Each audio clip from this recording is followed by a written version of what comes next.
La capilla olía a lirios y a la brisa salada que llegaba desde el puerto de Veracruz. Estaba sentada en la primera banca, con las manos tan apretadas que dolían, mirando el ataúd de roble pulido que guardaba a mi único hijo. Emiliano siempre había amado esta iglesia, con su campanario desgastado por el tiempo y sus vitrales que arrojaban suaves colores sobre el altar. Quería aferrarme a esa calma, pero el duelo ya pesaba como piedra, y cada respiro sentía que podía romperme.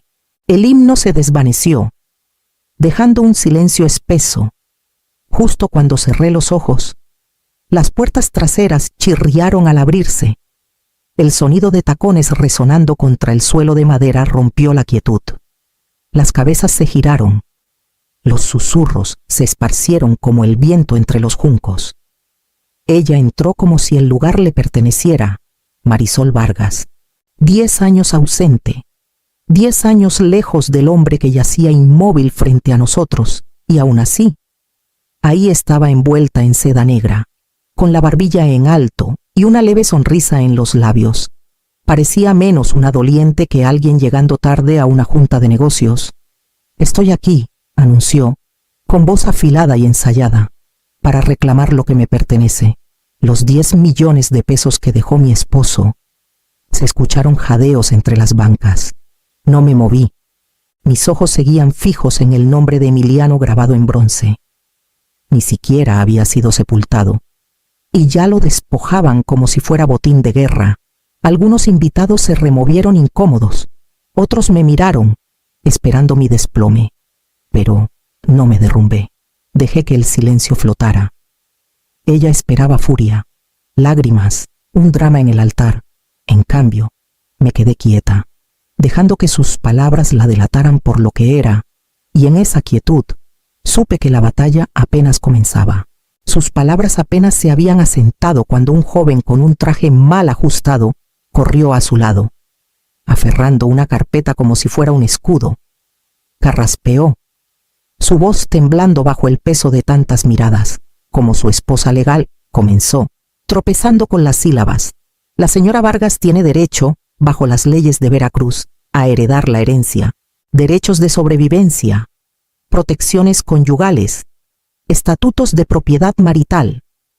Las palabras salían en fragmentos, medio recordadas de libros de texto, no de convicción. Revolvía papeles, ganando tiempo, con la frente húmeda. Los murmullos crecieron entre las bancas. Algunos jadearon suavemente. Otros se inclinaron hacia sus vecinos, intercambiando susurros rápidos. Sentí sus miradas deslizándose hacia mí, una mezcla de lástima y especulación. Era como si el peso de 10 millones de pesos flotara sobre el ataúd, más pesado que el duelo mismo. Aún así, no me moví. Mis manos seguían cruzadas en mi regazo, firmes como piedra. Emiliano me había advertido, aunque no con estas palabras exactas. «Mamá», me dijo en la quietud de su cuarto de hospital, «no la dejes volver. Vendrá si cree que hay algo que tomar. Prométeme que te mantendrás fuerte». Asentí entonces, con lágrimas corriendo por mi rostro, pero hoy esa promesa era acero en mi espalda. Marisol alzó más la barbilla, con una leve sonrisa que parecía confirmar su victoria. Estaba de pie, no como una viuda en duelo, sino como una actriz tomando el centro del escenario, segura de que la escena le pertenecía. La voz del abogado titubeó de nuevo. Miró nervioso a Marisol, quien le lanzó una mirada que cortaba como navaja. La sala parecía tensarse, el aire cargado de incomodidad. Inhalé una vez, lenta y deliberada, como les enseñaba a mis estudiantes antes de un examen a mantener el terreno, a centrarse.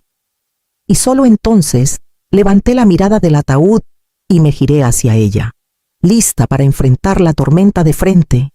Mientras miraba a Marisol a los ojos a través de la capilla, los años se doblaron sobre sí mismos. 10 años de ausencia surgieron como una marea, amenazando con ahogar el presente. Recordé la luz estéril del pabellón de oncología, el zumbido de las máquinas que nunca dormían, noches en las que Emiliano apenas podía levantar la cabeza. y yo me sentaba junto a su cama, cambiando sábanas húmedas de sudor y náuseas.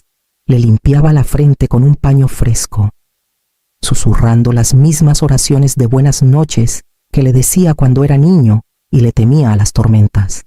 Sus dedos apretaban los míos, demasiado delgados, demasiado frágiles, pero aún cálidos. Los días de quimioterapia se alargaron en meses. El olor a antiséptico se pegaba a mi ropa mucho después de salir del hospital. Llevaba camisas de repuesto en mi bolsa porque a veces vomitaba sin aviso, y quería protegerlo de la vergüenza de notarlo. Aprendí el ritmo de las bombas de infusión mejor que mi propio latido. A través de todo, me aferré, me quedé. Y Marisol, en ninguna parte, ni una llamada, ni una carta, ni un susurro de preocupación, había desaparecido 10 años antes.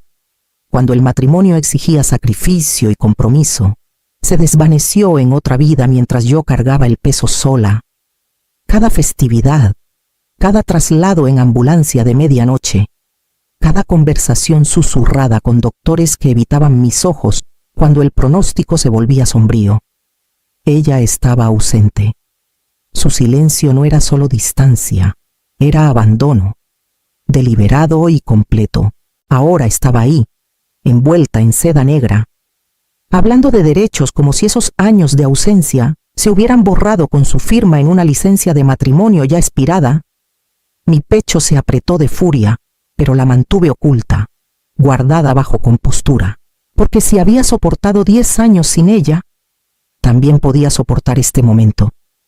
Y no permitiría que reescribiera la historia con dinero. Me enderecé en la banca, sintiendo la fuerza de esos años detrás de mí, y me preparé para lo que debía venir. Los murmullos en la capilla crecieron como agua inquieta, pero no me levanté. No necesitaba hacerlo. Alejandra Torres, que había estado sentada en silencio unas filas atrás, avanzó con gracia deliberada hacia el pasillo. Sus tacones no hacían un sonido agudo, solo toques medidos que atrajeron todas las miradas. Llevaba una carpeta de cuero delgada, no más gruesa que un libro de himnos, y la confianza de alguien que ya había estudiado la última página de esta historia. Con permiso, dijo suavemente al sacerdote en el frente. Él se hizo a un lado, inseguro pero dispuesto, y Alejandra abrió la carpeta con facilidad practicada. El roce del papel sonó más fuerte de lo que debería, y cuando levantó la hoja superior, el sello del Tribunal de Familia de Veracruz brilló bajo las luces de la capilla.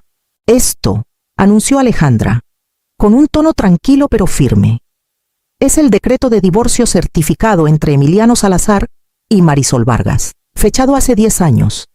Incluye una cláusula, firmada por ambas partes, que renuncia a cualquier reclamo futuro sobre activos, presentes o futuros. Este decreto es vinculante y final. Se escucharon jadeos. Algunos se inclinaron hacia adelante, entrecerrando los ojos como si pudieran leer la tinta ellos mismos. Otros se echaron hacia atrás, con las miradas saltando entre Marisol y el papel que la despojaba de su actuación. Marisol titubeó. Por un instante, su compostura se quebró. Sus hombros se tensaron, su boca se abrió ligeramente, pero luego, como una actriz de teatro sorprendida fuera de su guión, forzó su sonrisa de vuelta. Ese documento, dijo, alzando la voz, fue forzado. Emiliano estaba bajo influencia, fue manipulado, y claramente sus ojos se dirigieron a mí, entrecerrándose. Claramente, su madre orquestó esto. Me giré completamente entonces, enfrentando su mirada sin inmutarme. Años de resistencia silenciosa se condensaron en una sola frase. No eres su esposa, dije, cada palabra clara y precisa, resonando en cada rincón de la capilla. Ya no. La sala quedó completamente inmóvil. Incluso su joven abogado se encogió, mirando sus zapatos. El rostro de Marisol se endureció, pero vi el destello de duda en sus ojos, el cálculo de alguien que acababa de darse cuenta de que el guión no seguiría como lo había ensayado. Inhalé profundamente, firme y segura. sabiendo que esto era solo el primer movimiento de una batalla que no terminaría aquí. La capilla se vació en un silencio inquieto tras el servicio, con susurros siguiendo a Marisol mientras salía con su joven abogado detrás. Me quedé sentada hasta que el último doliente se fue. Mi cuerpo pesado, mi mente tensa. Alejandra se acercó en silencio, con su carpeta bajo el brazo, su expresión serena pero suavizada por algo más gentil al mirarme. «Vamos», dijo. «Necesito mostrarte algo». La seguí por las calles húmedas de Veracruz. La bruma vespertina arremolinándose contra las fachadas de ladrillo antiguo. Su oficina era un modesto despacho sobre una fila de tiendas en la avenida Independencia, iluminado por una sola lámpara al entrar. Me indicó que me sentara. Luego abrió un cajón de su escritorio. De él sacó una pequeña memoria USB, no más grande que una llave de casa, y la colocó en la madera pulida como si pesara 100 kilos. «Emiliano grabó esto hace 9 meses», explicó. «Quería que lo mantuviera sellado hasta que fuera necesario. Creo que ese momento ha llegado». Mis manos temblaron al aceptarla. Alejandra giró la pantalla de su computadora hacia mí, insertó la memoria y dio clic. La imagen de mi hijo llenó la pantalla. Estaba sentado en su viejo departamento cerca del malecón, con una planta junto a la ventana detrás de él. Sus hombros más delgados de lo que recordaba. Su rostro pálido pero firme. «Mamá», comenzó, con voz tranquila pero decidida. «Si estás viendo esto, significa que me he ido». Sus labios dibujaron una leve sonrisa. Aunque no alcanzó sus ojos cansados, quiero que sepas que lo pensé bien. Te dejé todo, porque tú nunca me abandonaste. Cuando el dolor era demasiado, cuando las noches eran largas, estabas ahí. Siempre lo estuviste. Hizo una pausa, tosió suavemente. Luego miró directamente a la cámara. «Si ella regresa, Marisol, no dudes de ti misma. Mantente firme. Te elegí a ti. Confío en que llevarás mi legado». El video terminó en silencio. La pantalla oscura. Me quedé inmóvil, con la garganta apretada, los ojos ardiendo pero secos. Luego lo reproduje de nuevo, necesitando escuchar sus palabras otra vez, cada una presionando mi corazón como un sello. Cuando la pantalla se oscureció por segunda vez, me recosté. Ya no solo una madre en duelo, sino la guardiana de sus deseos. El duelo me había anclado hasta ahora. Su voz me dio dirección. La lucha ya no era por dinero, era por la verdad, por mantener intacta su historia. Cerré los ojos e inhalé con firmeza, lista para la tormenta que seguiría, para la mañana siguiente. Marisol ya había iniciado su campaña. Mi teléfono vibraba con mensajes de amigos y primos lejanos, cada uno enviando capturas de sus publicaciones. Ahí estaba ella en redes sociales, envuelta en negro, sosteniendo una vieja foto de Emiliano de su día de boda. El pie de foto decía adiós al amor de mi vida. 10 años separados, pero mi corazón nunca dejó de amarlo. Que se haga justicia. Los comentarios fueron rápidos y abundantes. Corazones rotos, oraciones, extraños llamándola valiente, insistiendo en que una viuda en duelo no debería ser despojada de su herencia legítima. Algunos incluso me nombraron directamente, acusándome de crueldad, de codicia. Los reporteros comenzaron a llamar antes del mediodía, con voces cuidadosamente educadas pero hambrientas por una historia. Uno preguntó si había presionado a Emiliano para cambiar su testamento. Otro insistió sobre rencillas familiares. Colgué a cada uno, pero sus palabras quedaron como humo. La duda me carcomía en los momentos de silencio. No dudaba de lo que había hecho, ni de la decisión de Emiliano, sino de cuán rápido una mentira podía echar raíces. El mundo parecía creer en la primera voz que escuchaba, y Marisol se había asegurado de que fuera la suya.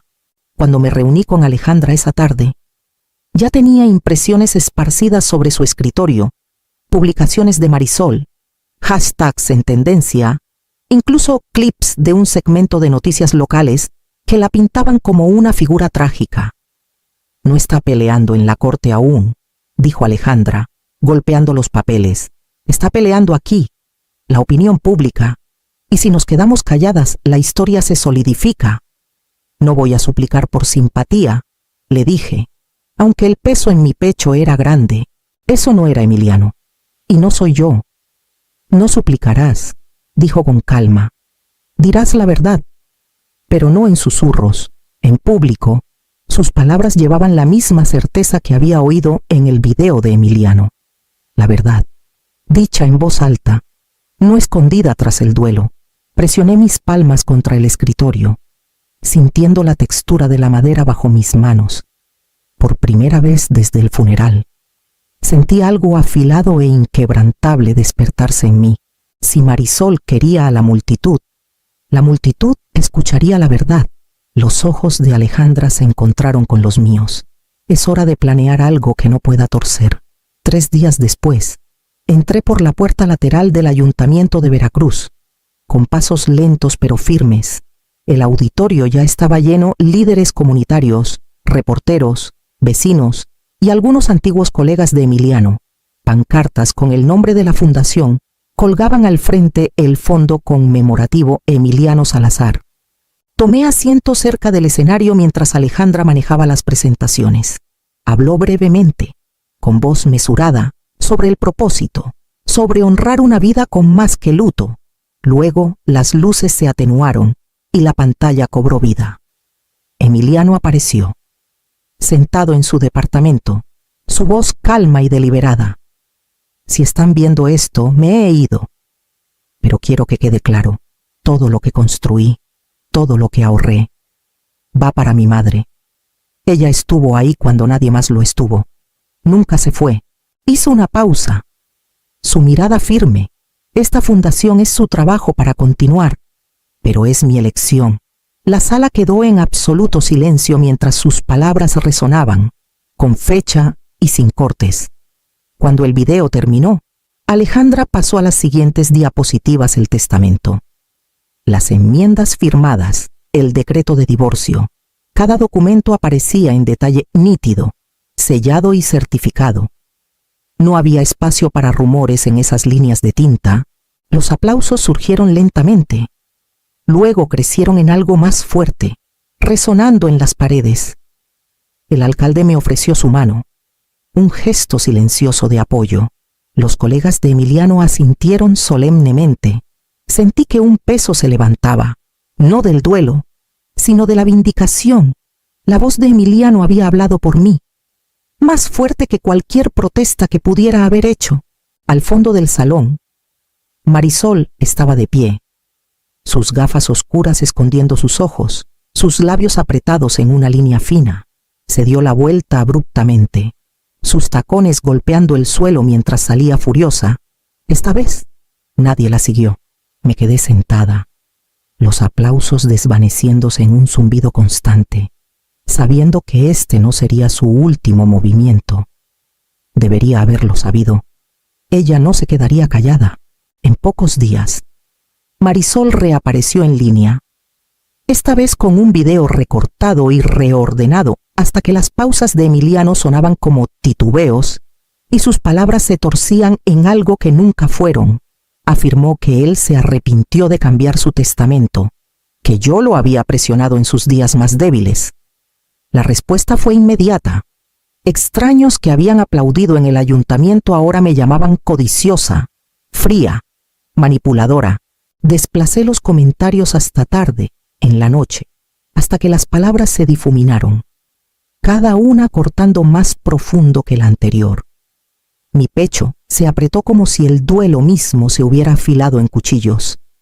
Por primera vez desde el funeral, sentí que estaba a punto de romperme. Alejandra me encontró la mañana siguiente con una pila de archivos bajo el brazo. Habló con firmeza, sin piedad. «Responderemos a esto», dijo, y deslizó una laptop hacia mí. En la pantalla estaba el video sin cortes, con sello de tiempo, un solo plano continuo. La voz de Emiliano era clara, firme, sin alterar. Me había elegido, no por confusión o presión, sino por certeza. Junto al video, Alejandra preparó declaraciones juradas Daniel, el enfermero de oncología, relatando la claridad mental de Emiliano en sus últimos meses. Jimena, su directora financiera, confirmando que sus decisiones de negocios seguían siendo precisas y consistentes. Sus palabras, combinadas con las de Emiliano, eran imposibles de torcer. Para la tarde, el video completo y las declaraciones juradas se enviaron a la prensa. Lentamente, la marea comenzó a cambiar. Los blogs se retractaron. Los reporteros suavizaron su tono. Y el coro en línea pasó de la acusación a la incomodidad por haberle creído. Pero la expresión de Alejandra seguía mesurada. Sus ojos fijos en mí. Esto no será su último golpe, dijo en voz baja. Y tenía razón. Esa misma semana, llegó la citación del Tribunal de Sucesiones. El Tribunal de Sucesiones de Veracruz era pequeño, con paredes decoradas con retratos de jueces ya idos. Me senté al frente junto a Alejandra, con las manos cruzadas, la mirada fija al frente. Marisol entró minutos después, vestida de azul marino con el cabello recogido demasiado apretado. Su abogado arrastrando un maletín que parecía hundirse bajo el peso de argumentos débiles. Cuando comenzó la audiencia, su abogado habló primero. Con una voz más alta que su convicción, alegó que Emiliano había sido forzado, que su mente estaba nublada por la enfermedad, que yo lo había aislado en sus últimos meses para doblegar su voluntad. Las palabras se sentían como ácido contra mi piel, pero permanecí en silencio, dejando que la verdad se sostuviera sola. Alejandra se levantó en respuesta, calma y deliberada. Presentó el testamento, el video sin cortes, las declaraciones médicas. El testimonio de Daniel fue leído en el registro, describiendo la claridad de Emiliano incluso en sus horas más débiles. La declaración de Jimena confirmó que sus decisiones de negocios seguían siendo precisas, pieza por pieza. El caso se construyó como un muro, cada ladrillo colocado con certeza. El juez se recostó, su expresión indescifrable, y finalmente habló. La petición se desestima en su totalidad. La evidencia presentada por la demandante es intencionalmente engañosa. Se impondrán sanciones. Por un momento, la sala estuvo tan silenciosa que podía escuchar el tic-tac del viejo reloj sobre el estrado. El juez continuó. Marisol debía pagar los honorarios legales de la parte contraria. Sus cuentas serían congeladas hasta el pago. Su abogado sería referido al colegio de abogados para revisión. Marisol no me miró mientras recogía sus papeles. Su rostro estaba compuesto, pero sus manos la delataban, apretándose y aflojándose en un ritmo inquieto. Salí con Alejandra a mi lado, sabiendo que esto no era el fin, solo el giro de la batalla hacia su acto final. Pasaron semanas, y el ruido que una vez rodeó el nombre de Emiliano dio paso a algo más firme, algo duradero. La fundación comenzó a otorgar sus primeras becas a estudiantes locales. Rostros jóvenes y brillantes que me recordaban a los niños que alguna vez enseñé. En el jardín junto al río Papaloapan, los voluntarios plantaron bugambilias y encinos, cada raíz aferrándose al suelo como prometiendo continuidad. Cuando las flores florecieran, serían un testimonio vivo de una vida que nunca se desperdició. Visitaba el lugar a menudo. Caminando por el sendero de piedra entre los parterres, a veces me sentaba en la banca frente al agua, recordando la risa de Emiliano, la forma en que su mano siempre encontraba la mía cuando era niño y estaba inseguro. Había consuelo en saber que su legado crecía en la tierra, no en documentos judiciales o debates en internet. Una mañana, llegó un sobre sencillo a mi buzón, sin dirección de remitente. Solo mi nombre escrito con una letra que no reconocí. Dentro había una foto desvaída de Emiliano de niño, descalzo en el patio con un barquito de juguete apretado contra su pecho. Debajo, en un pedazo de papel rasgado, había una sola palabra. Perdón. Lo sostuve por un largo rato, los bordes suaves entre mis dedos. Luego coloqué la foto y el papel en el cajón de mi escritorio. Algunas puertas, una vez cerradas, no están destinadas a reabrirse. La herencia estaba a salvo, pero más que eso, los deseos de mi hijo estaban intactos. Lo que quedaba no era el peso del dinero, sino la tranquila dignidad de saber que había protegido lo que más importaba. Y mientras el jardín junto al río comenzaba a florecer, supe que ese era el verdadero legado que él había dejado atrás.